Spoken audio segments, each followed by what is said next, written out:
Bago tayo magsimula sa content natin mga tropa, gusto ko muna kayong pasalamatan lalong-lalo na sa mga nag-aabil ng mga templates natin, even Canva Pro. And alam nyo naman na napakaraming nagtitinda dyan somewhere out there, sa akin nyo pa napili na mag-abil. Salamat talaga mga tropa dahil isa yan sa mga dahilan kung bakit tayo sinisipag gumawa ng mga panibagong content.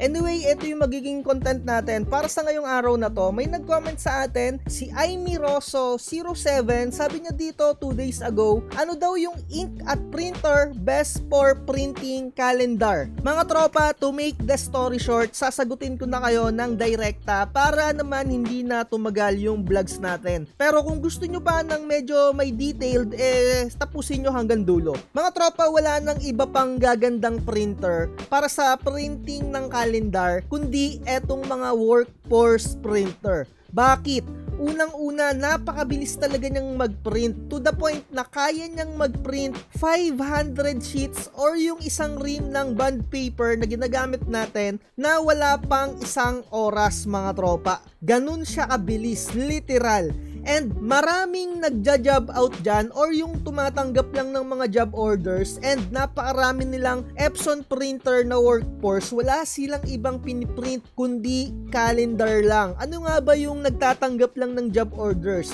Ito yung mga negosyante na sobrang daming printer, 5 or 10 yung printer nila na workforce. Wala silang ibang ginagawa or ina-accept. Usually mga calendar printing lang. Pero syempre, season by season din. Kung etong season na to for printing ng calendar and syempre yung ibang season na hindi printing ng calendar, usually yung mga piniprint niyan, yung mga pang thesis or kung ano yung mga tanggap nila na mga printing na bulk order. Yung sobrang dami, ream by ream yung printing. And kung magtataka kayo bakit napakaganda niyan, kasi kaya ninyong makapag-offer ng meron pa kayong kinikita dyan sa pagtitinda ninyo ng calendar hanggang mga 15 pesos. Kayang-kaya nyong magbenta ng ganyan. Pero syempre, lagi kayong may minimum orders ng calendar. Kapag ganyan na napakamura, dapat libo-libo na yung order din sa inyo or at least 100 pieces pataas.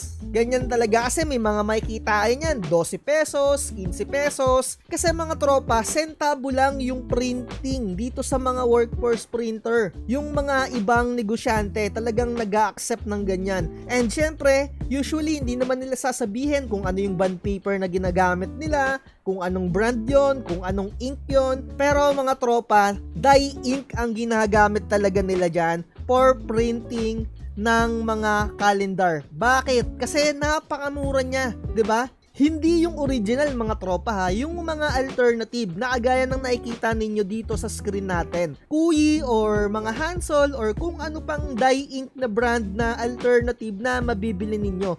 Siyempre may mga magko-comment dyan, bakit dye ink gagamitin mo? Pag nabasa yan. Mga tropa, calendar lang yung gagamitin ninyo or yung i-aabil sa inyo ng customer ninyo.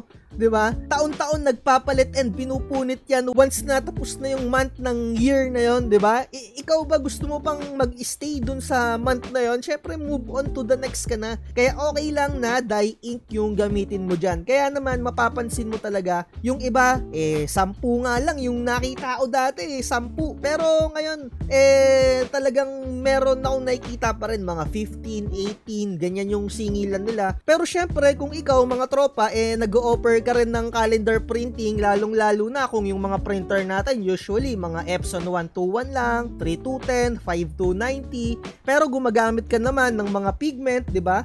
Pigment ink. Syempre around 100 peso yung bawat ink niyan. And syempre, tinuro ko naman sa inyo kung magkakano nyo ibebenta yung mga calendar ninyo kung ganitong ink yung ginagamit ninyo. Usually, 35 to 45 to 50. Pero lagi dapat kayong may minimum order. 10 pieces or 20 pataas. Laging may minimum. Huwag kayong magtitinda ng 35 pesos kung isang piraso lang yung i-aabil sa inyo mga tropa. Luging-lugi kayo doon. Dapat bulk talaga. Marami talaga. 'Di ba? Kung personalize, kung isang piraso lang, 100 nyo singilin. Ganun talaga mga tropa. Kasi syempre, customize yan and personalized printing yan. Huwag kayong mahihiya, matuto kayong magpresyo ng mga naaayon sa mga inaabil sa inyo. And syempre, kung makakachamba naman talaga kayo, kagaya ng mga tropa natin, nagpapasalamat siya, napanood nyo yung mga contents ko, gumawa ng calendar. Bago pa lang yung printer niya mga tropa, Epson 11050, yung pinaka-printer niya. And nakachamba siya, nakakuha siya ng bulk order, parang mga 3,000 pieces ata yung nakuha niya na yun, o mga around 500. Hindi ko na maalala eh. Nag-comment kasi siya, pero ito yung printer na ginagamit niya kasi bagong-bago pa yung printer niya and nakakuha kagad siya ng customer dahil napanood din niya yung mga vlogs natin. Tiyempo nga daw.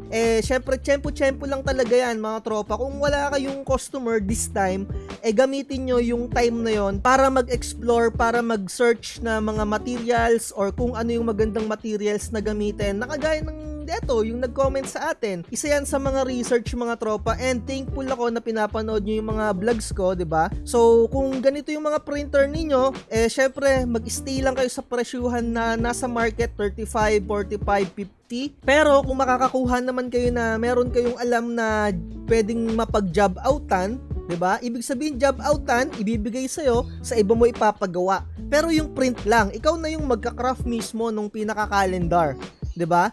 Kasi sente mo lang talaga eh. Pagka yung iba, yung mga merong Epson Workforce printer, yun lang naman talaga. 'Di ba? So nalaman niyo na kung ano yung magandang printer, yun talaga, at kung ano yung magandang ink. Pag original yung ink mo, huwag kang sasabay mga tropa. Huwag kang sasabay sa presyuhan. Malulugi ka, sinasabi ko sa'yo. And talo ka sa pagod. Yun lang talaga. Kung may bond paper naman na napaka-best, wala nang iba para sa akin ha. Ito lang personally. Hard copy. Ito lang talaga yung ginagamit ko. Kulay pula. And syempre, pwede rin yung kulay blue kung medyo sa location ninyo mataas yung humidity. And alam naman natin sa Pilipinas, humid tayo na bansa. Ibig kong sabihin, talagang alam nyo yun, yung konting lapag mo lang ng bond paper dyan, kukuluntoy na agad yan, 'di ba? Pero kung mapiprintan mo kagad, maitatabi mo kagad, okay naman to. Kung meron akong bond paper na hindi maisasuggest sa inyo or ma-recommend, eto, yung Copy One. Napakapangit niyang lecheng yan, no? May nagpa-print sa akin na teacher. During that time, eto yung pinaka-bond paper dahil nag-e-explore ako. Walang yamo, laging nag-paper jam talaga yung aking printer. Epson 3210 pa yung gamit ko nun eh. Bad trip talaga ako sa bond paper na to. Hanggang sa hindi ko na ginamit, pinanghalukay ko na lang ng etchas ng pusa ko. 'Di ba? Syempre, alam niyo naman yung liter sand. Yon, pinangdadakot ko na lang tong pinaka-bond paper na to. Kung gumagana sa inyo etong bond paper na to, good for you. Malamang sa malamang, medyo malayo ka sa dagat, malayo ka sa ilog, 'di ba? Kasi dito sa amin, medyo malapit kami sa Laguna de Bay kaya isa rin yan sa mga factor. Kung makakagamit kayo nung Cactus na brand na bond paper, okay din yun, nagamit ko na yon. And may nag-comment sa atin recently, try ko daw tong Deli na bond paper. To tell you honestly, kaka-receive ko lang din kanina. Mamaya gagawan ko siya ng content and i-upload ko na lang siya soon, siguro this week, siguro by Thursday or Friday. Kasi syempre, itatry ko pa yan, i-experiment ko pa kung hindi mabilis kumuluntoy, yung tipong nakalagay lang siya dun sa pinaka-feeder natin, kung hindi siya kukuluntoy, 'di ba? May mga ganyang factor, kung hindi ba siya mabilis mag-paper jam, yung tipong diretso naman siya pero kapag ka nag-feed na, alam mo yun, yung kinakain talaga yung pinaka-papel, kagaya netong lintik na Copy One na to. Bad trip talaga ako dito kasi nung time na yun, inaantay ako nung teacher na nagpapaprint sa akin. Ang tagal kong natapos mga tropa kasi paper jam ng paper jam, lintik yan. Yun talaga. Kaya eto, never ko talaga sa inyong i-recommend to. Kung meron man etong hard copy or yung hard copy na kulay blue or yung paper one, maganda rin yon. Matingkad din yun maputi yung pagka-bond paper niya. Eto parang recycle paper kasi to etong Copy One na to ewan ko dito sa lintik na to, no? 'Di ba? Ewan ko na lang. Eto additional content lang, no. Maraming printing business owner na gumagamit din ng Canon na printer. Kagaya ng nakikita nyo dito. Pero hindi ko siya mararecommend for calendar printing. Mararecommend ko to kung gagawa kayo ng mga notepad or notebooks kasi lining lang yung pinaka ipiprint niya, okay na.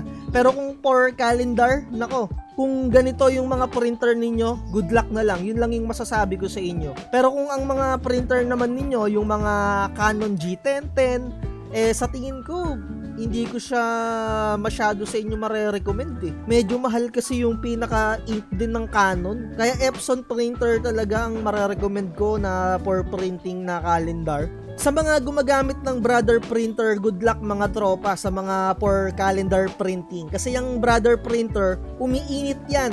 Lalong-lalo na nakaka 100 or 200 prints ka pa lang, nag-iinit yan, tumitigil yan, yung pinaka-printer head niya, nakaka-bad trip yan. Kaya good luck kung magmamas produce kayo ng calendar printing. Wala talagang tatalo para sa akin. Epson printer talaga for printing business. So, ayun na lang. Like, share, and subscribe. Message na lang kayo sa ating Facebook page kung may mga kailangan kayo. At lagi ko sinasabi, huwag na huwag magpapauto. Bye-bye. Huwag kang magpapauto, mag-isip ka sa pilian. Sa laro ng buhay, dama ang tampuhan.